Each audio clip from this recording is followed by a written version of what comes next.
주님은 많이 받은 자에게 많은 것을 요구하십니다. 누가복음 12장에 있는 말씀입니다. 12장 48절 말씀을 보시면 무릇 많이 받은 자에게 많이 요구할 것이요 많이 맡은 자에게는 많이 달라 할 것이니라. 우리 예수님께서 말씀하셨습니다. 주님께서 우리에게 많은 걸 요구하시면 그것이 우리에게 복인 줄 믿습니다. 왜냐하면 주님께서 우리에게 많은 걸 요구하신다는 것은 주님께서 우리에게 많은 걸 주셨다 하는 의미이기 때문에 그렇습니다. 우리는 늘 주님께 많은 것을 달라고 요구하는 기도를 하곤 합니다.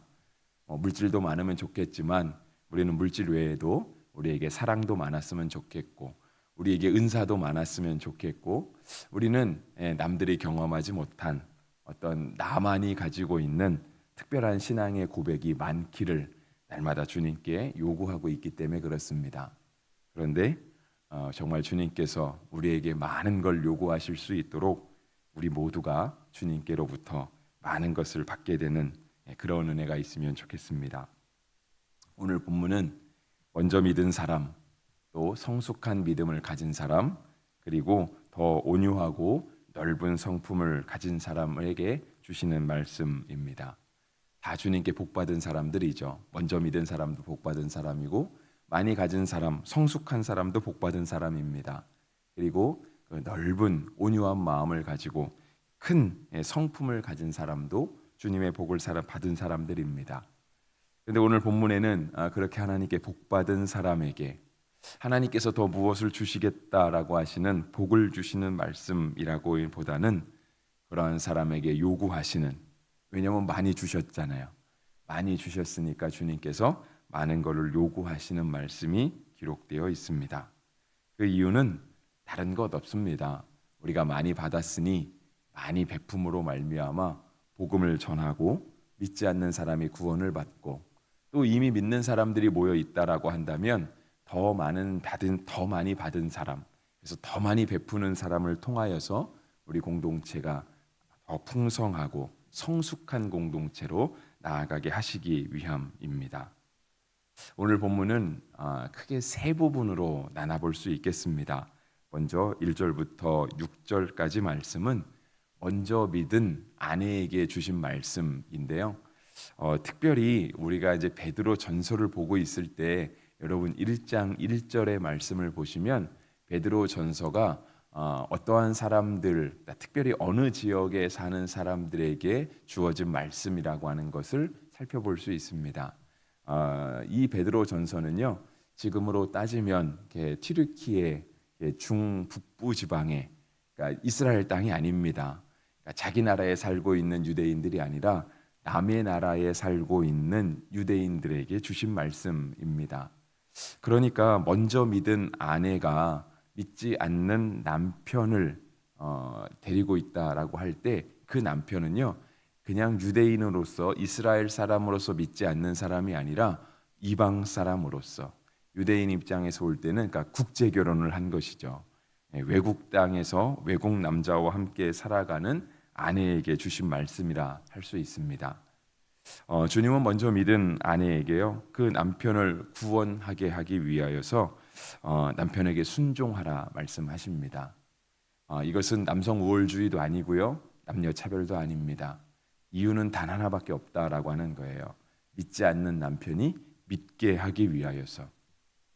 우리도 오늘 복음을 전할 때, 지금을 살아가고 있는 우리도 복음을 전할 때요, 우리가 먼저 믿었기 때문에 하고 싶은 말을 하지 않는 경우가 굉장히 많습니다. 그리고 늘 좋은 모습을 보여주려고 합니다.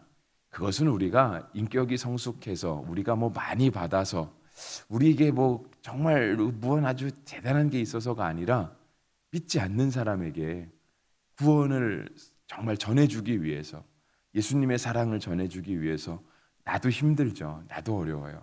하지만 그 따뜻함을 베푸는 거예요. 여러분, 이것이 힘들다는 말이요, 꼭 그 물질에 해당하는 말은 아닙니다. 여러분, 우리가 하루 종일 하는 말 중에 우리가 남에게 호의를 베풀고 남에게 친절과 남에게 사랑하고 축복하는 말을 얼마나 하는지 한번 생각해 보면 됩니다. 실은 늘 같이 만나고 생활하는 가족들에게 자녀를 향하여서는 조금 많이 하는 편이기는 한데요. 함께 일하는 사람이나 함께 살아가는 사람들에게는 잘 되지 않습니다. 그런데 주님은요, 우리에게 그러한 말의 넉넉함, 마음의 넉넉함을 가지라고 말씀을 하세요. 이유는 구원을 전달하기 위하여서. 말도 좋은 말 하기가 얼마나 어려워요. 어떤 상황이 딱 닥치고 나면 우리는 예배당 안에 있으니까 예배당 안에서 교회 안에서 만나는 사람에게 늘 먼저 웃어줄 수 있고 친절하게 말할 수 있지만 당장 가서 핸들만 잡아도 옆에서 운전하는 사람에게 또 함께 운전하며 이 사회를 살아가는 사람에게 넉넉한 마음을 베풀어 주기가 굉장히 어렵잖아요. 그런데 우리가 복음을 전하기 위해서라면 우리가 순종하는 거예요. 내가 그 사람보다 못해서가 아니고요. 내가 그 사람보다 못 배워서나 못 가져서가 아니라 이유는 단 하나밖에 없다라고 하는 겁니다. 복음을 전하기 위하여. 그 사람도 어떻게든 예수 그리스도 앞에 나오게 하기 위하여서 그렇게 한다라고 하는 거예요. 그래서 특별히 먼저 믿은 아내들에게는 그렇게까지 얘기합니다. 3절 말씀인데요. 너희의 단장은 머리를 꾸미고 금을 차고 아름다운 옷을 입는 외모로 하지 말고, 여인들에게 아름다움을 포기하라는 거예요. 저는 여인이 아니어서 이것이 어떤 의미를 갖는지 잘 모르겠지만 이거는요, 남자에게 남자다움을 포기하라, 그것입니다. 그건 제가 남자이기 때문에 남자다움을 포기한다라는 것이 어떤 의미인지 저는 와닿거든요. 여성분들에게는 와닿지 않을지 모르겠지만, 근데 여성분들에게요, 아름다움을 포기하래요. 사실상은 이건 있을 수 없는 일 아니겠습니까? 여성이 아름다움을 포기한다는 얘기는 솔직히 여자이기를 포기한다는 말일 수도 있잖아요. 근데 그거를 포기할 수 있어야 된대요. 왜냐하면 복음을 전해야 되니까. 역시 남자들에게는 남자다움을 포기할 수 있어야 됩니다. 그 이유는 딱 하나예요. 복음을 전하기 위하여서. 그래서 4절에는 오직 마음에 숨은 사람을 온유하고 안정한 심령에 썩지 아니할 것으로 하라. 이는 하나님 앞에 값진 것이니라. 하나님 앞에 값진 거는요, 외모의 아름다움이 아니라, 남성의 남자다움이 아니라 온유한 성품, 썩지 아니하는 복음이잖아요. 구원, 진리, 이런 것들인데 그것이 하나님 앞에 정말 값진 것이다라고 말씀하십니다. 믿지 않는 가정에서 생활하시는 분이 있습니다. 오늘 베드로 전서의 말씀같이 우리 가정 중에 믿지 않는 분들이 있을 수 있어요. 저희 집이라고 없겠습니까? 저희 집도 있습니다. 물론 직계 중에는 없어서 가깝게 보는 친척 중에는 없지만 먼 친척, 형제 사촌들 중에는요, 아직 있기는 있어요. 그런데 그들에게 복음을 전하기 위한 방법, 물론 사촌, 육촌 되니까 잘 만나지는 않지만 정말 함께 믿지 않는 사람들과 살아가는 것이 얼마나 어려운지 우리가 이렇게 생활하면서 피부로 와닿잖아요. 근데 정말 좀 믿음을 가져주면 좋겠는데, 다른 것 아니고 좀 교회 다니면서 함께 신앙생활하면 좋겠는데, 이게 우리에게는 너무 당연한 것 같지만 그들에게는 당연하지 않거든요. 그 한 가지만 이루어지면 좋겠는데, 그 한 가지를 이루기 위해서 우리가 하나님 앞에 순종해야 되고 포기해야 될 것들이 참 많이 있다라고 하는 것입니다. 그런데 말로는 변화되지 않잖아요. 잔소리로 구원이 전달되지 않습니다. 잔소리로는 교훈도 안 되는데 우리가 이 생명의 복음을 전하는 데 있어서 어찌 말로 되겠습니까? 우리의 행함으로, 우리의 성숙한 성품으로 이것이 되어질 줄 믿습니다. 두 번째는요, 남편들에게 하시는 말씀이에요. 7절 한 절 볼 수 있는데요. 남편들아, 이와 같이 지식을 따라 너희 아내와 동거하고 그를 더 연약한 그릇이요 또 생명의 은혜를 함께 이어받을 자로 알아 귀히 여기라. 이는 너희 기도가 막히지 아니하게 하려 함이라. 새벽에 오시는 남자분들이 많지 않으시더라고요. 그래서 우리 남자분들에게 해당하는 이 부분에 이게 청자가 없는 듯한 그런 느낌이 드는데요. 남편들에게 하시는 말씀은 그겁니다. 아내에게 잘해주라, 그것입니다. 7절의 말씀은요, 믿지 않는 이방인 남편을 향하여 하는 말씀은 아닌 것 같아요. 왜냐하면 7절의 말씀은 여러분 가진 성경에도 보면 7절 앞에 아마 동그라미가 하나 돼 있을 텐데 새로운 단락이 시작하는 것 같아요. 근데 7절 후반부에도 보면 이미 기도를 하고 있는 사람이기 때문에 아마 믿지 않는 외국인 남편 같지는 않고요. 이미 믿음의 가정, 신앙의 가정을 이룬 남편들에게 주시는 말씀으로 받아들일 수 있겠습니다. 그래서 여성 남의 아내들에게 잘해주라는 거예요. 그 이유는 먼저는 여성이 더 연약한 그릇이라고 하는 것입니다. 틀린 말은 아니죠. 남성이 체력적으로도 강한 것 같고요.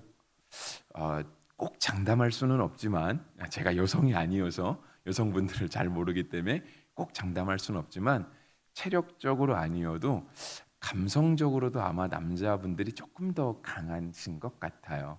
그러니까 똑같은 이야기를 들어도 남자들이 받는 충격이 아마 여성분들이 받는 충격보다는 조금 덜하지 않나라고 하는 느낌을 제가 받게 되는 경우가 많이 있습니다. 그리고 똑같이 슬픈 영화를 봐도 남자들이 우는 경우보단 여자분들이 우는 경우가 조금 더 많으신 것 같고요. 조금 더 좋은 얘기를 들어도 남자분들이 거기에 공감해 주는 것보단 여성분들이 공감해 주는 게 조금 더 큰 것 같아요. 그렇게 보면 여성분들이 더 풍부한 감정을 가지고 있는 것이 아닌가, 그건 맞는 것 같아요. 그래서 어떤 충격적인 사건이 왔을 때 그것에 견딜 수 있는 힘이 저는 조금 더 둔한, 그러니까 감정이 풍부하지 못한 남성분들이 조금 더 잘 버티지 않나라고 하는 생각을 해봅니다.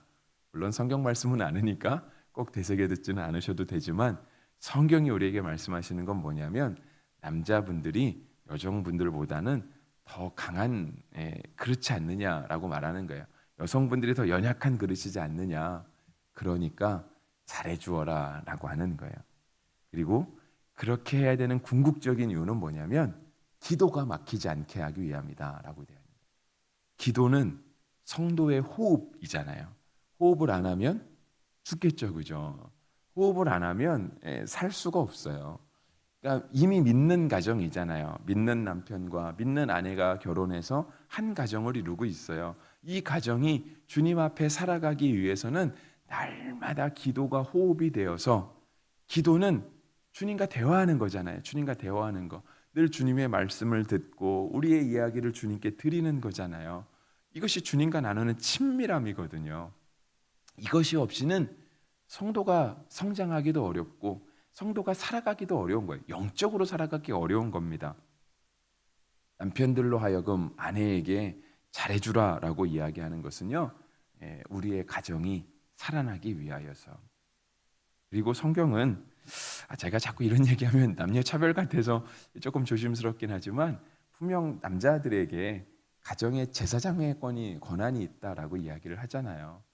가정의 제사장 된 남편이, 물론 남자분이 없는 분은 여성분이 가장의 역할을 하시니까 가장에게는 제사장권이 있거든요. 근데 그 제사장의 권한을 가진 사람이 기도하지 않아요. 살아남기 어렵겠죠. 그래서 주님이 말씀하시는 건 뭐냐면 우리가 영적으로 살아나기 위하여서, 그래서 우리가 잘해줄 수 있어야 된다라고 이야기를 하는 거죠. 세 번째는요, 8절부터 오늘 본문 마지막 12절까지 이야기인데 공동체를 향한 말씀이라 볼 수 있습니다. 공동체에 주신 말씀이니까 교회에 주신 말씀이라고도 생각할 수 있겠습니다. 아마 여러분이 가진 성경에도요 8절 위에 소제목이 붙어 있을 거라고 생각을 하는데, 제가 가진 성경에는 전체 회중을 위한 권고들이라고 나옵니다. 물론 12절에서 끝나지 않고요, 내일 본문으로도 조금 더 이어져 나가게 됩니다. 그러니까 우리 공동체에 주신 말씀이라 생각하시면 됩니다. 뭐라고 얘기하시냐면 8절에 마지막으로 말하노니 너희가 다 마음을 같이하여 동정하며 형제를 사랑하며 불쌍히 여기며 겸손하며 라고 되어 있어요. 온 교회가 한 마음 한 뜻을 품으라고 말씀하십니다. 이것은요 획일적인 마음을 가지라는 말이 아니고요, 같은 마음을 푼 때 어떤 같은 마음이냐면 형제를 사랑하며 불쌍히 여기며 겸손한 마음을 가지라고 하는 거예요. 그러니까 불쌍히 여겨준다고 하니까 내가 저보다는 조금 낫지, 그래도 내가 조금은 더 위지라고 하는 그러한 서열을 가지라는 말이 아니고요, 우리 모두는 다 예수님이 피로 값주고 사신 하나님의 자녀들이 있잖아요. 한 사람 한 사람이 다 예수님이 그 피를 흘리실 만큼 아주 귀한 존재라고 하는 거예요. 그런데 이 땅을 살아가다 보면 분명 도움이 필요한 사람이 있고요. 또 도와줄 수 있을 만큼 넉넉한 사람이 있다라고 하는 거예요. 그것이 물질에만 아니고 감정에 있어서도 마찬가지입니다. 분명 슬픔을 당하는 사람이 있습니다. 함께 슬퍼해 주는 거예요. 분명 즐거워하는 사람이 있어요. 함께 즐거워해 주는 거예요. 감정을 함께 나누고 함께 주님의 사랑을 나누면서요. 우리 공동체가 성숙한 공동체로, 따뜻한 사랑의 공동체로 변화되어 가는 것입니다. 그러기 위해서 하지 말아야 될 것이 있어요. 9절 말씀에 기록되어 있어요. 악을 악으로 욕을 욕으로 갚지 말고 도리어 복을 빌라. 이를 위하여 너희가 부르심을 받았으니 이는 복을 이어받게 하려 하심이니라 했어요. 악을 악으로 갚지 말래요. 욕을 욕으로 갚지 말라고 말씀하십니다. 이거는 베드로전서에만 있는 말씀이 아니고 예수님의 말씀에도 있잖아요. 비방하지 말아라. 내 이웃을 내 몸과 같이 사랑해라 라고 이야기를 합니다. 쉽게 말하면 그거예요. 자꾸 뒤에서 욕하지 말라 그거예요. 걱정해 주는 척 남을 비방하지 말라는 거예요. 어저께 그저께네요. 월요일 날 여전도의 원래 얘기할 때도 그때 연합회 경건의 시간에도 잠깐 얘기했는데요. 우리가 은혜를 빙자해서요 은근히 자랑하는 경우가 있어요. 우리 주님 앞에 은혜를 받은 걸 막 얘기해요. 근데 은혜 받은 것 같은 거 실은 은혜에 간증을 하는 것 같지만 잘 들어보면 자기 자랑인 경우가 있거든요. 사람들이 이걸 금방 알아차려요. 저 사람이 정말 은혜를 나누고 싶어 하는 건지 은혜를 빙자해서 자기 자랑을 하고 싶은 건지. 이거 정말 제가 월요일 날 그랬어요. 설교에 적합하지 않은 용어라고 얘기하면서 귀신같이 알아차린다 그랬거든요. 마찬가지입니다. 정말 저 사람을 걱정해 주는 건지 그 사람을 걱정해 주는 척하면서 그 사람의 허물을 드러내는 건지 우린 금방 알아요. 우리는 들어도 알잖아. 이게 많이 배워서 아는 게 우린 감정적으로 알아요. 잘 들어보고 날 걱정해 주네. 그땐 정말 고맙죠. 정말 고마워요. 근데 나를 걱정해 주는 척 나의 허물을 드러내네. 그 걱정이 하나도 고맙지 않습니다. 네, 우리 교회 공동체는 그러면 안 된다는 거예요. 욕을 욕으로 악을 악으로 갚아서는 안 된다는 거예요. 도리어 어떻게 하라고요? 9절에 복을 빌어주라고요. 복을 빌어주라. 그리고 우리는 이를 위하여 부르심을 받았다라고요. 여러분 우리는 남에게 복을 빌어주는 사람. 여러분 모두가 다 복을 빌어주시는 사람이 되기를 바라요.